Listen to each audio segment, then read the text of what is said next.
Doraemon ने Nobita को एक बूमरैंग दिया और उस बूमरैंग को जेब में रखते ही नोबिता अचानक एक खंबे पर टेलीपोर्ट हो गया। असल में इस बूमरैंग पर जितने समय के लिए टेलीपोर्ट होना है वो टाइमर सेट करके मॉनिटर पर वो जगह सेट करना है जिस पर हम जाना चाहते हैं। अब नोबिता बूमरैंग पर 30 सेकंड का टाइमर सेट कर देता है और डोरेमोन मॉनिटर पर एक पेड़ की लोकेशन लगा देता है। अब बटन दबाते ही नोबिता पेड़ पर पहुंच जाता है और चिल्लाने लगता है। तभी नोबिता फिर से अपनी जगह पहुंच जाता है। अब नोबिता जियान के मजे लेने की सोचता है और जियान के घर टेलीपोर्ट होकर उसके स्नैक्स उठा लेता है और फिर से डोरेमोन के पास आ जाता है। अब नोबिता इस गैजेट से अपनी इच्छा ही पूरी करने लगता है, जैसे हेलीकॉप्टर के ऊपर बैठ जाना, नाव के ऊपर खड़े हो जाना। तभी नोबिता कहता है कि मजा नहीं आ रहा है और डोरेमोन से गैजेट लेकर खुद लोकेशन सेट करके टाइमर 20 सेकंड का लगा देता है और एक बर्फीले पहाड़ पर टेलीपोर्ट होकर फिसलने लगता है। तभी नोबिता नीचे गिरने वाला ही होता है कि फिर से घर पर टेलीपोर्ट हो जाता है। तभी डोरेमोन कहता है कि अब मैं इसे ट्राई करूंगा और जू की लोकेशन लगाकर वहां टेलीपोर्ट हो जाता है और शेर की सवारी करने लगता है। तभी डोरेमोन से वो बूमरैंग गिर जाता है और 20 सेकंड का टाइमर ज्यादा लग जाता है। अब वो शेर डोरेमोन को खाने के लिए भागने लगता है,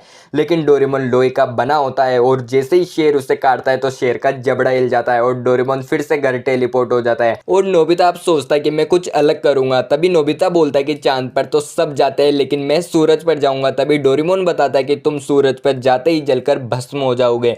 नोबिता डोरेमोन की बातें सुनकर डर जाता है और डोरेमोन का मुंह पकड़ लेता है।